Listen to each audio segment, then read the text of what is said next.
आज की डेट में सबसे कॉमन प्रॉब्लम है कैंसर। कैंसर होता क्या है? कैंसर अगर हम सिंपल टर्म्स में बात करें, लाइक वी से हमारी जो पूरी बॉडी है it is made up of different types of cells. सारे सेल्स हैं हमारी बॉडी में ना, वो डेली एक वेयर एंड टियर से गुजरते हैं, नए सेल बनते हैं पूरी बॉडी में। किसी भी सेल में अगर कोई इस तरह के चेंजेस आते हैं ड्यू टू एनी रीजन, कि वो जो एक नॉर्मल उनका कोर्स है डिवीजन का या जो उनका एक जेनेटिक मेकअप है, अगर उनमें कोई भी बदलाव आ जाता है and they start dividing in an abnormal fashion, abnormal way, and they form a lump उस जगह पे, plus they can invade into the surrounding tissue, जो आसपास का टिश्यू है उसमें फैल जाते हैं, या बॉडी के लाइक एक पार्ट से स्टार्ट होके बॉडी के किसी भी पार्ट में जाने की, पहुंचने की वो क्षमता रखते हैं। That is what we call cancer. Cancer cancer cancer cancer. अच्छा, एक और चीज़ आजकल बड़ी ट्रेंडिंग में है, जो लड़कियां अल्कोहल लेती हैं या स्मोक करती हैं, हुक्का लेती हैं, उसके आगे चल के क्या डिस इफेक्ट्स हो सकते हैं? सर अल्कोहल अगर हम बात करें ना, तो जितना टाइम बॉडी में अल्कोहल आपकी रह रही है या आपकी कंजम्पशन ज्यादा है, you are exposing yourself to different types of cancers, not just one, 7-8 types of cancers, जिसको हम एल्डिहाइड्स बोलते हैं। वो जो प्रोडक्ट्स होते हैं they are very harmful for the body. अगर फीमेल्स की भी बात करें तो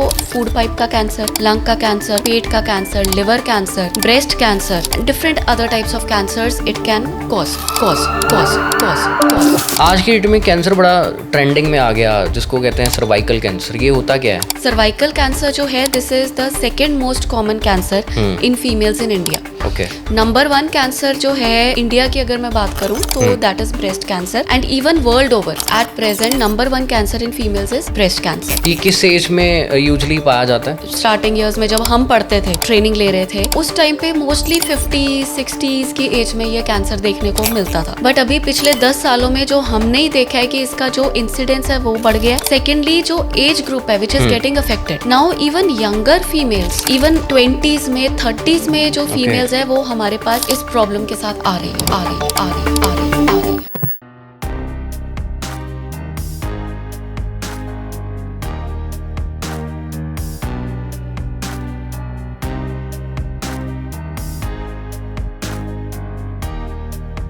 मेडिकल प्रोफेशन में एक बात कही जाती है, जब आंख में आंसू होते हैं तो आप कंधा होते हैं, जब दर्द होती है तो आप दवा होते हैं। नमस्कार, आप देख रहे हैं तंदुरुस्ताई नमा। मैं हूं गैरी और आज का पॉडकास्ट बहुत खास है। मेरे साथ मौजूद हैं doctor Jaspinder Kaur, MBBS MD, radiation oncologist specialist. बहुत बहुत स्वागत। Thank you. कैसे हैं आप? All good. सबसे पहले तो ये जानना चाहूँगा, लोग भी जानना चाहते होंगे डॉक्टर की लाइफ कैसे होती है?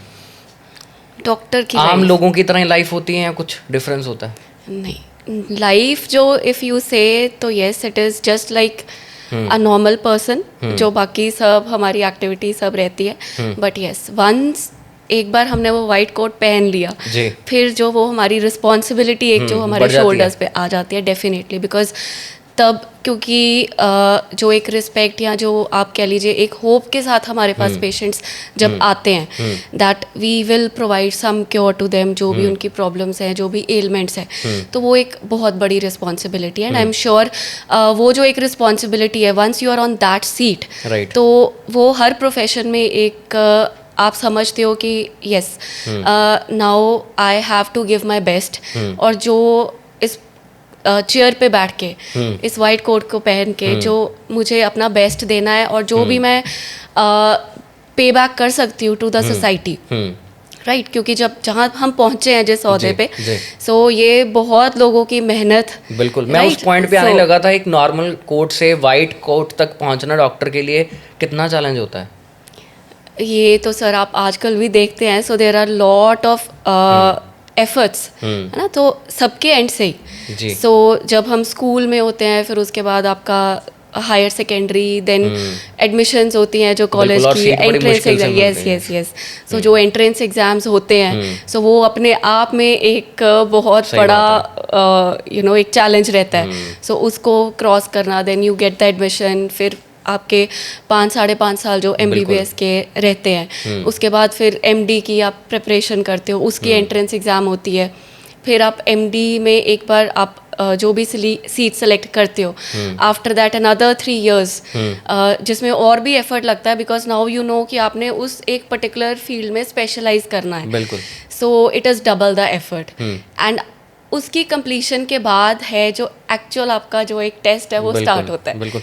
अच्छा, अगर मैं नॉर्मली बात करूं, आज की डेट में सबसे कॉमन प्रॉब्लम है कैंसर। कैंसर होता क्या है? सर कैंसर अगर हम सिंपल टर्म्स में बात करें, सो लाइक वी से हमारी जो पूरी बॉडी है it is made up of different types of cells, ना अलग अलग तरह की सेल्स से हेड टू टो बनी हुई है। हमारे मसल्स हैं, हमारे डिफरेंट ऑर्गन्स हैं, सॉफ्ट टिश्यू है, ब्लड वेसल्स, बोन्स, राइट। सो वो जो सारे सेल्स हैं हमारी बॉडी में ना, वो डेली एक वेयर एंड टियर से गुजरते हैं, राइट। नए सेल बनते हैं, right, apart from few cells जो चेंज नहीं होते या मल्टीप्लाई नहीं होते। Apart from that majority of the cells हमारी बॉडी में जो हैं वो मल्टीप्लाई होते हैं, सबका अलग अलग स्पैन होता है, they die, new cells are form. अब वो जो सेल्स हैं एंड इवन जो सेल्स जो अमूमन तौर पे डिवाइड नहीं होते, उन सेल्स में भी पूरी बॉडी में किसी भी सेल में अगर कोई इस तरह के चेंजेस आते हैं ड्यू टू एनी रीजन, कि वो जो एक नॉर्मल उनका कोर्स है डिवीजन का या जो उनका एक जेनेटिक मेकअप है, अगर उनमें कोई भी बदलाव आ जाता है and they start dividing in an abnormal fashion, abnormal way, and they form a lump उस जगह पे, plus they can invade into the surrounding tissue, जो आसपास का टिश्यू है उसमें फैल जाते हैं, राइट, या बॉडी के लाइक एक पार्ट से स्टार्ट होके बॉडी के किसी भी पार्ट में जाने की, पहुंचने की वो क्षमता रखते हैं। तो that is what we call cancer. कारण क्या हो सकते हैं इसके? कारण सर कैंसर के बहुत से हैं, right, there are an number of thousands of reasons. अगर हम उसको लिस्ट करना स्टार्ट करें तो बहुत से जो कॉजेज हैं, बट अगर हम कॉमन कॉजेज की बात करें तो मेनली हम इसको दो टाइप्स में डिवाइड करते हैं। सो वन जो फर्स्ट कैटेगरी रहती है दैट इज द नॉन मॉडिफेबल, जो हमारे हाथ में नहीं है, जिनको हम चेंज नहीं कर सकते फिलहाल, जैसे जेनेटिक चेंजेस हो गए, जेनेटिक म्यूटेशंस है, एज, राइट। सो एज के साथ जैसे जैसे हमारी उम्र बढ़ती है, we are expose to different kinds of environmental and other carcinogens, chemicals. Secondly genetic mutations, जैसे आपने देखा होगा बहुत सारी बीमारियां जो है वो हेरिडिटरी होती हैं, एक जनरेशन से नेक्स्ट जनरेशन पास ऑन होती हैं, राइट। सेकेंड हमारे पास जो कैटेगरी आ जाती है दैट इज अ मॉडिफेबल फैक्टर्स, जो हमारे हाथ में है, जिनको हम चेंज कर सकते हैं। अब मेन इसमें जो आज की डेट में मैं कहना चाहूँगी that is a lifestyle changes, जो हमारा करंट लाइफस्टाइल चल रहा है, जो हमारे खाने पीने की आजकल like we all know junk food, preservatives वाला, tinned, canned, easy ready to eat वाला food, right. Second is sedentary lifestyle, physical activity बहुत कम हो गई है, ज़्यादातर जो हम लोग हैं बैठने वाला काम है या फोन्स पे we are just scrolling, right. Apart from that various other factors main जो है, जैसे alcohol consumption, smoking, various infections जैसे हेपेटाइटिस हो गया, HPV infection, different other carcinogen, specially जो केमिकल फैक्ट्रीज में या इंडस्ट्रीज में वर्क करते हैं लोग, they are expose to different chemicals, तो वो अलग अलग तरह के कैंसर्स को उनको प्रीडिस्पोज करते हैं। देन इम्यूनोसप्रेसेंट्स, जो लोगों का ट्रांसप्लांट हुआ होता है उनमें कुछ ड्रग्स दिए जाते हैं which are called immunosuppressants to suppress the immunity, so उसके कारण वो एक्सपोज होते हैं टू वेरियस इन्फेक्शंस, प्रीडिस्पोज होते हैं, चांसेस बढ़ जाते हैं, and which can lead to various other diseases and cancers. बहुत सारे लोगों का ये भी कहना है कि यहाँ पे रेडी टू सर्व या रेडी टू ईट फूड हम लोग लेते हैं, अब्रॉड चले जाते हैं, वहाँ पे तो सब कुछ यही होता है, उन लोगों को कैंसर क्यों नहीं होता, हम लोगों को ही क्यों होता है? सर कैंसर का इंसिडेंस वर्ल्ड ओवर ग्लोबली बढ़ रहा है, बहुत तेज़ी से बढ़ रहा है, right. So it is just the facts and figures कि आपको अगर आप गूगल भी करेंगे इस चीज़ को ना, तो ग्लोबोकैन स्टैटिस्टिक्स है हमारे, ग्लोबल डेटा है इस चीज़ के, डिफरेंट कंट्रीज़ का, वो सारा हमारे पास पूरा डेटा जो है फिगर्स के साथ रहता है। So what the data is suggesting कि ग्लोबली जो कैंसर का इंसिडेंस है वो बहुत तेज़ी से बढ़ रहा है। सो ऐसे नहीं है, बहुत सारे कैंसर्स है जो उनके वेस्टर्न कंट्रीज़ में उनकी डाइट या उनकी जो फिजिक के हिसाब से उनमें ज़्यादा पाया जाता है, right. So it is not just diet, there are various other factors. वहाँ का एनवायरनमेंट कैसा है, हमारे यहाँ का जो भी एनवायरनमेंट है, क्लाइमेट है, जोग्राफी जो है वो कैसी है, डिफरेंट एरियाज़ की, वहाँ कॉमन इन्फेक्शंस कौन सी होती हैं, राइट, बॉडी बिल्डअप कैसा है, क्योंकि अगर हम अक्रॉस द वर्ल्ड देखें ना तो जेनेटिक मेकअप भी हम लोगों का डिफरेंट है। वेस्टर्न कंट्रीज का जो है उनका अलग है, हमारा जो इंडियन या एशियन कंट्रीज है हमारा genetic makeup and build is different, lifestyles are different, खाने पीने की जो हमारी हैबिट्स हैं एंड नॉट जस्ट टुडे, जो पिछले बहुत सालों से जनरेशन से चलती आई हैं। सो it is a collective effect actually. और जो अभी क्या है कि ग्लोबलाइजेशन हो रही है हर चीज़ की, तो अब ये नहीं है कि जो चीज़ अब अगर यूएस में मिलती है वो इंडिया में नहीं। तो जो चीज़ एक जगह की है वो आपको पूरे वर्ल्ड ओवर अवेलेबल है। सो स्लोली हमारा वर्ल्ड जो है एक सेम पेस पे धीरे धीरे उस लेवल पे आ रहा है। एंड इन फ्यूचर जो ये फैक्टर्स है ना वो कहीं ना कहीं एक कॉमनैलिटी उसमें आने वाली है। डायग्नोज किस स्टेज में किया जाना सही रहता है कैंसर को? डायग्नोज की सर अगर हम बात करें तो जैसी जो हम डिजीज़ के बारे में आज बात कर रहे हैं cancer, so first things first, ये जो वर्ड है कैंसर ना, नॉर्मल इंसान इस शब्द से भी डरता है। राइट। कहीं मतलब आज भी बहुत से ऐसे लोग हैं जो इस बीमारी का नाम भी नहीं लेना चाहते। बिल्कुल। वो इसको दूसरी बीमारी कह के बात करते हैं कि दूसरी बीमारी हो गई। They don't even want to name it. Right. So अभी भी वो जो फियर एक है सोसाइटी के लोगों के मन में इस डिजीज को लेके, हमारा जो अभी मोटिव है about all these awareness sessions and lectures, तो यही है कि धीरे धीरे ये जो डर है ना वो लोगों के मन से निकालना जाए। क्योंकि कोई भी बीमारी, नॉट जस्ट कैंसर, अगर हम उसको अर्ली स्टेज में डिटेक्ट कर लेते हैं, पकड़ लेते हैं, डायग्नोज कर लेते हैं, तो उसका ट्रीटमेंट बहुत हद तक आज की डेट में पॉसिबल है, इंक्लूडिंग कैंसर। ओके। कैंसर भी अगर हम शुरुआती स्टेज में डिटेक्ट कर लेते हैं तो now most of the cancers they have a very good cure rate, even 90-95% cure के चांसेस हमारे पास आज की डेट में हैं। क्योंकि रिसर्च ने जो इतनी रिसर्च हो रही है मेडिकल फील्ड में और इतने हमारे पास नए नए ट्रीटमेंट ऑप्शंस अवेलेबल हैं आज की डेट में, that most of the cancers they are now becoming curable. The only thing which is required is awareness, ताकि लोग टाइम रहते स्पेशलिस्ट के पास पहुंचे, ये डिजीज डायग्नोज हो, डिटेक्ट हो और इसका ट्रीटमेंट जल्द से जल्द शुरू हो। ट्रीटमेंट कैसे अवेलेबल हो सकता है इसका इजीली? ट्रीटमेंट सर अब बहुत सारे जो हैं, अगर once the patient is diagnosed with cancer, तो अब बहुत सारी कैंसर फैसिलिटीज़ चाहे गवर्नमेंट की एंड से हैं, कॉरपोरेट सेक्टर में है, राइट, और in collaboration with private and government setups now are coming up, जहाँ पे जो कैंसर का ट्रीटमेंट है वो अवेलेबल है। ट्रीटमेंट की अगर हम बात करें तो जैसे कैंसर में हमारे पास 3 मेन मोडालिटीज आ जाती हैं, that is surgery, then we have radiation therapy and then chemotherapy. So ये 3 मोडालिटीज हैं जो किसी भी कैंसर में किसी ना किसी स्टेज पे या किसी ना किसी सीक्वेंस में इनको यूटिलाइज किया जाता है जी। और अभी तो बहुत सारे सेंटर्स हैं, तो नाउ इट इज़ नॉट, पहले होता था कि बहुत गिने चुने सेंटर्स होते थे, तो पेशेंट्स के लिए एक तो जो उनकी अवेयरनेस बहुत कम थी, डिटेक्शन लेट होता था, प्लस ट्रीटमेंट के जो ऑप्शंस थे वो भी लिमिटेड थे, हॉस्पिटल्स फैसिलिटीज़ भी लिमिटेड थी, और जो ट्रीटमेंट जो टाइप्स हैं या आप कह लो जो टेक्निक्स हैं वो भी थोड़ी लिमिटेड थी। But now in the past 10 years जो ऑन्कोलॉजी की फील्ड है ना, बहुत हद तक ये रेवोल्यूशनाइज हुई है, and now we have so many facilities which are where the treatment is easily available, and even for common people and for all the cancer patients now they can easily get the treatment done. और government और even all the hospitals we are working on this model कि कोई भी जो मरीज है जो इस बीमारी से अगर पीड़ित है तो उसको ये ना सोचना पड़े कि अब मैं ट्रीटमेंट के लिए कहाँ जाऊँ, उसको भटकना नहीं पड़े और ये नहीं सोचना पड़े कि कैसे सारा मेरा इलाज होगा। प्रॉपर गाइडेंस, प्रॉपर ट्रीटमेंट हर किसी का एक राइट है।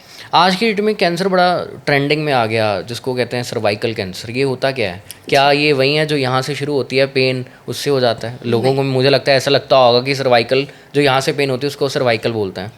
या सो जो आप सर बात कर रहे हैं सीए सर्विक्स या सर्वाइकल कैंसर के बारे में, सर्वाइकल कैंसर जो है this is the second most common cancer in females in India. Okay. Number 1 cancer जो है इंडिया की अगर मैं बात करूं तो that is breast cancer, and even world over at present number 1 cancer in females is breast cancer. India में जो अभी नंबर 2 कैंसर है that is cervical cancer. World over it is the 4th most common cancer in females. But ये जो आपने point लिया कि sir, क्योंकि जो नाम है ना वो बहुत कई बार लोग कंफ्यूज हो जाते हैं कि सर्वाइकल कैंसर की बात हो रही है तो शायद ये अपर पार्ट ऑफ जो स्पाइन है, सर्वाइकल जो हमारे वर्टेब्रा रहते हैं, कि शायद उसकी बात हो रही है। No, it is different. Cervix cancer जो है, सीए सर्विक्स, सर्वाइकल कैंसर, या इसको हम बच्चेदानी के मुंह का कैंसर बोलते हैं। Okay.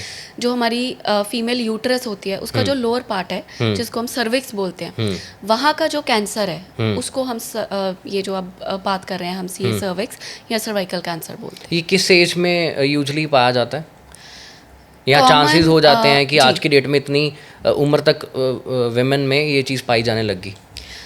सर पहले जो अगर हम बुक्स का या जो बाकी हमारे पास डेटा अवेलेबल है, सो मोस्टली, और जो हमने भी देखा है स्टार्टिंग ईयर्स में जब हम पढ़ते थे, जब हम ट्रेनिंग ले रहे थे, तो उस टाइम पे मोस्टली 50-60s की एज में ये कैंसर देखने को मिलता था। ओके।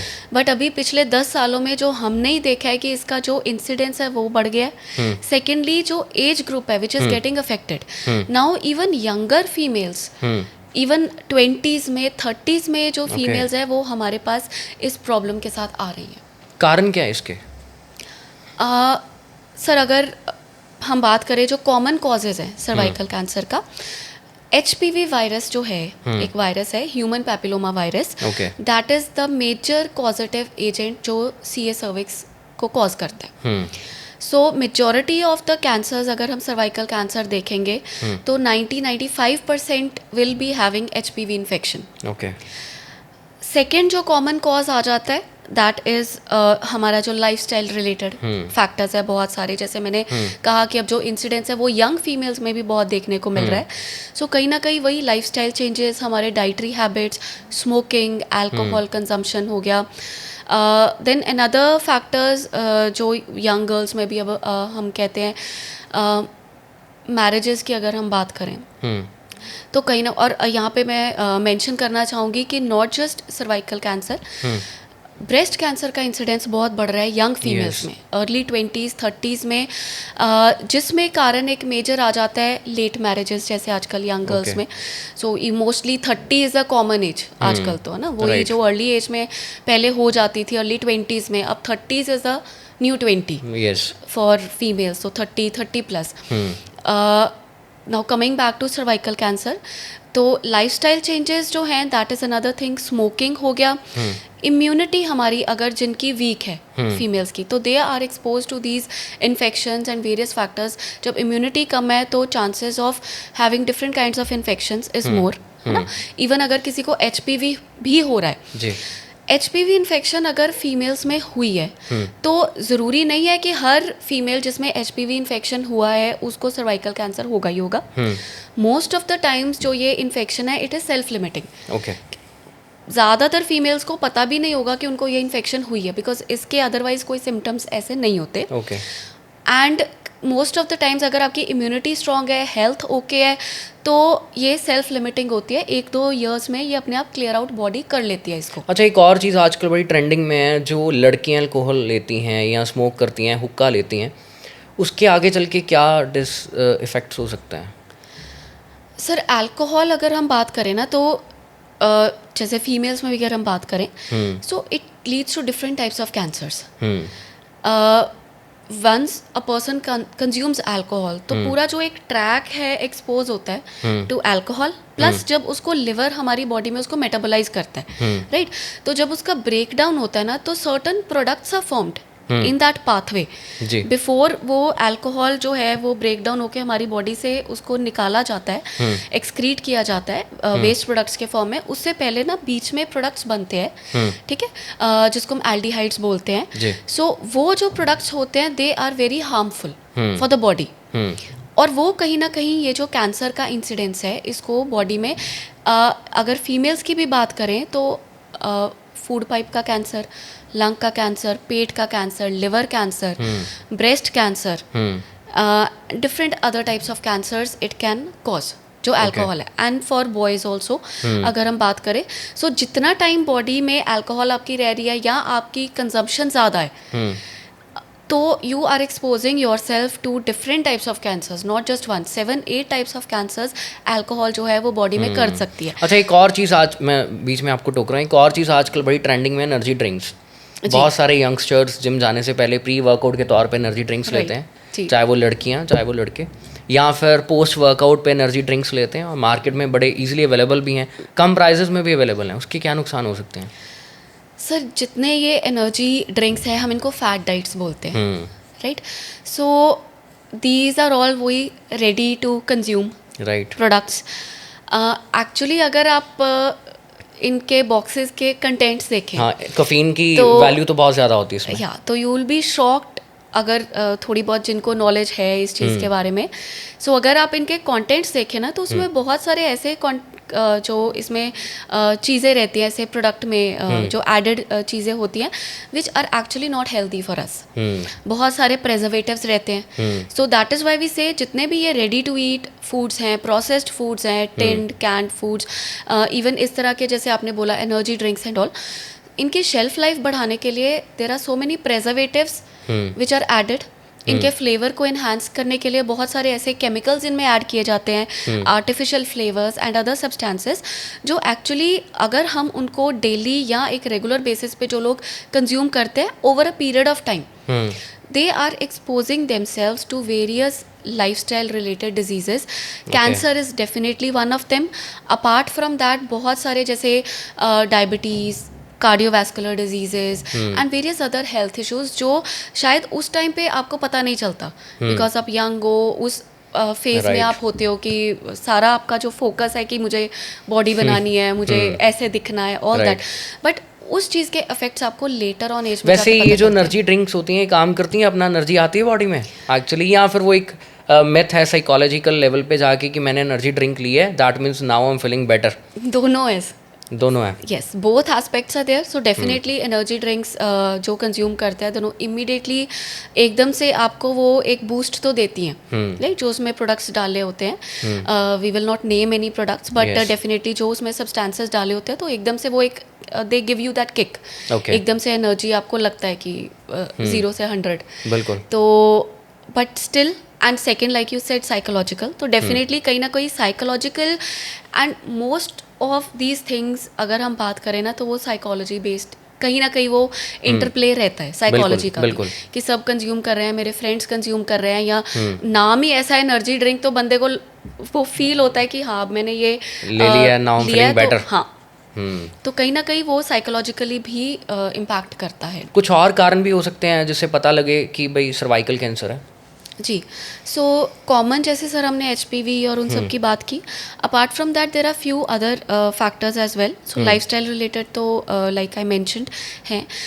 डेफिनेटली ये जो वायरस है HPV virus, it is sexually transmitted virus. तो females who are expose to और who start sexual activity at an early age, they are definitely expose to this virus eight N earlier age. Secondly, if a female has multiple sexual partners, and apart from that, there is a chemical that is DES, that is diethylstilbestrol. So ये पहले जो ये substance है actually it is a synthetic estrogen. So as a hormonal pill, let like I would say 1970s के around, उससे पहले ये काफ़ी यूज़ में था, उसके बाद इसका यूज़ काफ़ी कम हो गया, but still it is being used in certain cases. So if any female, any pregnant female, उसमें if she has consumed this drug earlier age में भी, अगर उस टाइम पे अगर किसी को एक्सपोजर हुआ है, so if she has a daughter and the daughter has been expose to this drug, उनको हम स्पेशली DES डॉटर्स भी बोलते हैं, सो उनमें चांसेस बढ़ जाते हैं as compare to almost 40 times as compare to a normal female to develop a certain type of cervical and vaginal cancer, clear cell adenocarcinoma हम उसको बोलते हैं। सो ये कुछ अनदर फैक्टर्स है। देन हाइजीन फीमेल का, apart from that HIV। So if a female has HIV infection, तो वैसे ही क्योंकि इम्यूनिटी कॉम्प्रोमाइज हो जाती है, so they are expose to different types of STDs including HPV infection also. So ये कुछ और फैक्टर्स हैं जो हम कह सकते हैं कि इंसिडेंस सर्वाइकल कैंसर का बढ़ा देते हैं। अच्छा, अगर सिम्टम्स की बात करें, क्या सिम्टम्स हैं इसके? या सो सिम्टम्स जो सर्वाइकल कैंसर के हैं, they are very simple common symptoms. Usually क्या है कि फीमेल्स इस चीज़ को ना इग्नोर कर देते हैं। Most common symptoms that is vaginal discharge. So अगर डिस्चार्ज वजाइनल डिस्चार्ज अगर एबनॉर्मल डिस्चार्ज हो रहा है किसी फीमेल को, ब्लड स्टेन्ड है या एक्सेसिव डिस्चार्ज है या फाउल स्मेलिंग डिस्चार्ज है, that can B one of the science and symptoms and very common one. Second is post menopausal bleed. Okay. So mostly जो हमारे पास 50s के बाद फीमेल्स आते हैं सर्वाइकल कैंसर के साथ, मेनोपॉज के बाद, दैट इज़ जब माहवारी बंद हो चुकी होती है, सो उसके बाद अगर किसी फीमेल को स्पॉटिंग या ब्लीडिंग हो रही है, वजाइनल ब्लीडिंग या spotting, that can B one of the science. Cervical cancer या यूटरस के कैंसर का ये एक सिम्टम हो सकता है. Apart from that lower back pain या पेल्विक पेन रहना. सो बहुत सारे फीमेल्स को बाकी कोई सिम्टम्स नहीं होते, बट कॉमनली आप उनको सुनोगे कहते हुए कि लोअर बैक पेन रहती थी या लोअर पेल्विस में भारीपन महसूस होता था, पेट के नीचे वाले हिस्से में कुछ महीनों से बहुत हैवीनेस फील होती थी, अनईजीनेस, डिस्कम्फर्ट. तो सिंपल पेन मेडिसिन ले लेते हैं, सिम्टोमेटिक रिलीफ आ जाता है, बट वो परसिस्ट करती रहती है, बढ़ती जाती है. So that can be another symptom. Apart from that heavy periods किसी को आ रहे हैं कि जैसे young like we said 20s 30s premenopausal जो फीमेल्स हैं, तो उनमें क्या है कि नॉर्मल पीरियड्स थे बट अब एकदम से जो पीरियड्स का फ्लो है वो चेंज हो गया है, हैवी पीरियड्स हो गए. Intermenstrual bleed, in between period spotting या ब्लीडिंग हो रही है, एनी स्पॉटिंग और bleeding after sexual intercourse. So these are another common symptoms जो एक फीमेल में देखने को मिलते हैं. तो जब हम डायग्नोस की बात करते हैं तो वो कैसे होता है? जी, सो अगर किसी भी ऐसे फीमेल को इस तरह के सिम्टम्स आ रहे हैं, so next step would be कि they have to consult a specialist. So mostly first step क्या रहता है, because it is a gynae related problem, तो they will approach a gynaecologist, एक फीमेल. सो गायनेकोलॉजिस्ट के पास जब वो जाएंगे तो they will run a series of tests. Common सबसे पहले तो clinical examination, that is a first step. So clinical examination में भी जो कंसल्टेंट जो फिजिशियन है जो उनको देख रहे हैं, कुछ आइडिया उनको हो जाता है from the history and clinical examination की क्या इशू हो सकता है. नाउ सेकेंड स्टेप, अगर जो ट्रीटिंग फिजिशियन है उनको लगता है कि कोई उनको ऐसा सर्वाइकल, जब उन्होंने एग्जामिनेशन किया कि कुछ मास या ऐसा दिख रही है, एबनॉर्मेलिटी लग रही है, which is not looking healthy, so they will take a test. ठीक है, उसको हम बायोप्सी कहते हैं. ठीक है, सो बायोप्सी या वहाँ से एक टिश्यू सैंपल लिया जाता है जिसको लैब में भेजा जाता है for checking. Once that is positive, अगर उसमें प्रॉब्लम आ गई कि डिजीज है, then we move on to second step, radiological investigations आते हैं, जिसमें फिर series of test like CT scan, MRI is done, ये देखने के लिए कि बीमारी सिर्फ लोकलाइज्ड उसी एरिया में है या कहीं और फैल के गई तो नहीं है. So depending on that, like we have MRI abdomen, पेट का MRI, pelvis, then CT chest is done, या आजकल जैसे हम फुल बॉडी पेट स्कैन करते हैं, right. So all these test are done to see कि हम डिजीज़ किस टाइप की डिजीज़ के साथ डील कर रहे हैं. सेकेंडली उसकी स्टेजिंग, किस स्टेज ऑफ डिजीज के साथ हम सर्वाइकल कैंसर के साथ डील कर रहे हैं, बिकॉज जो ट्रीटमेंट है पूरा वो स्टेज बेस्ड होता है. ट्रीटमेंट अवेलेबल होते हैं, इजीली हो जाते हैं? Yes.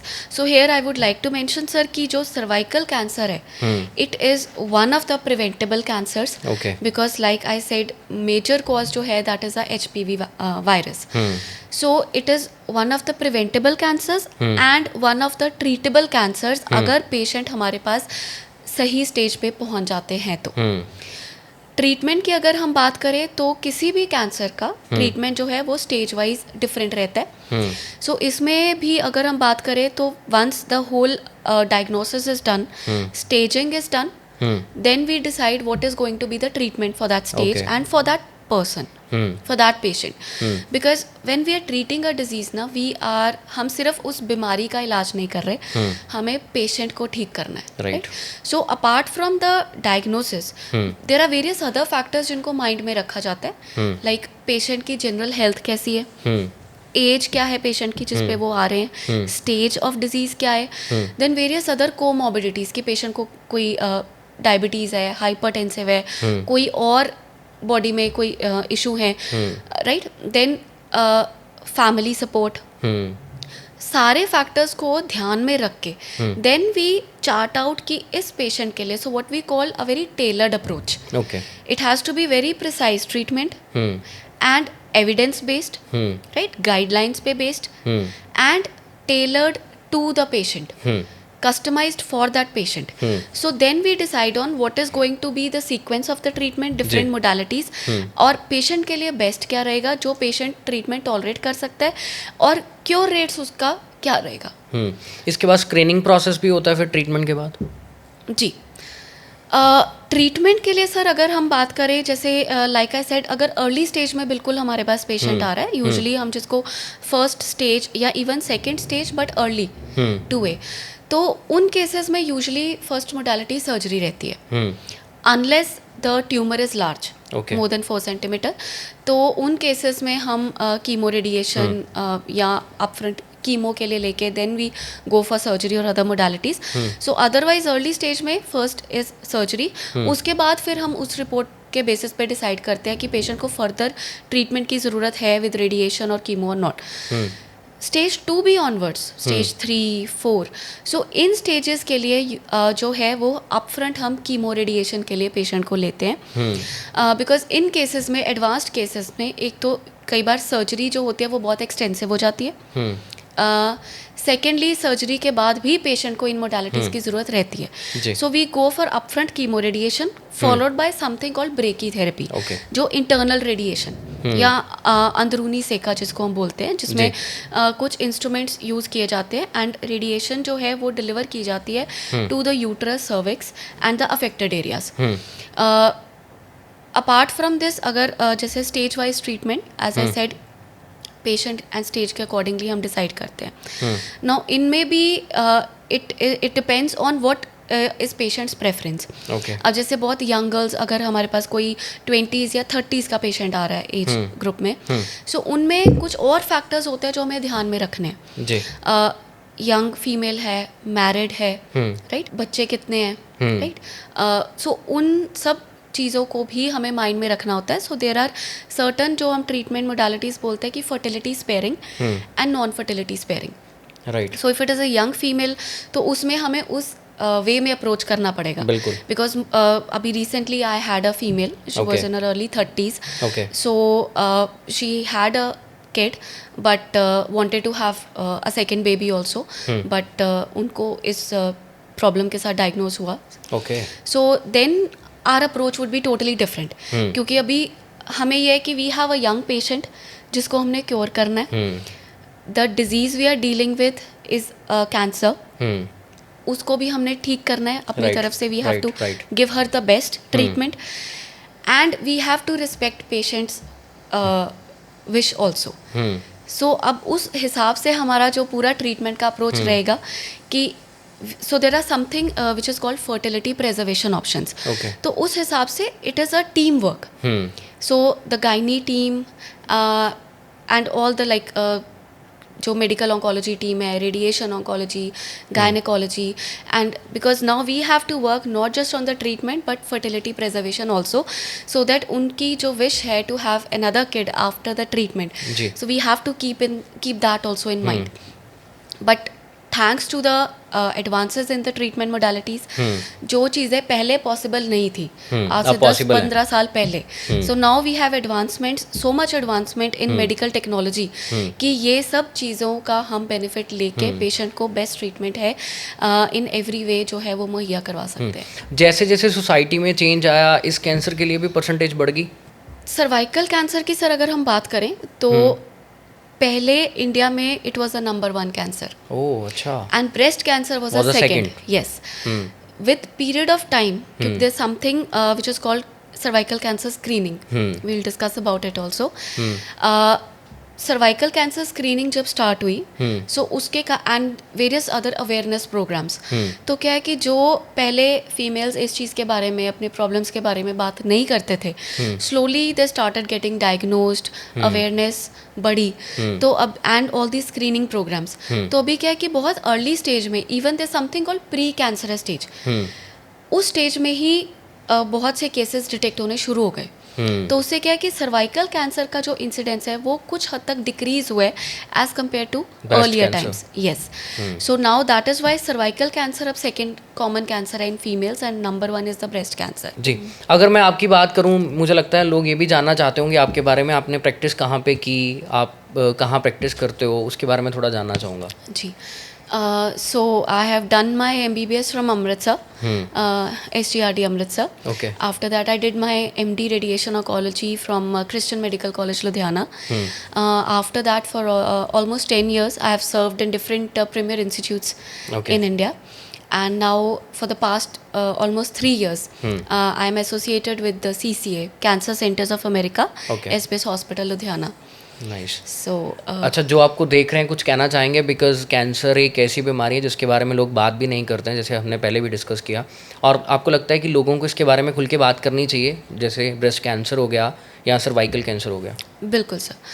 So I will take this opportunity sir, जो हमारे जितने भी लिसनर्स हैं ऑडियंस, सो एक मैसेज है दैट कैंसर अब लाइलाज बीमारी नहीं है। बिल्कुल। It is very much curable.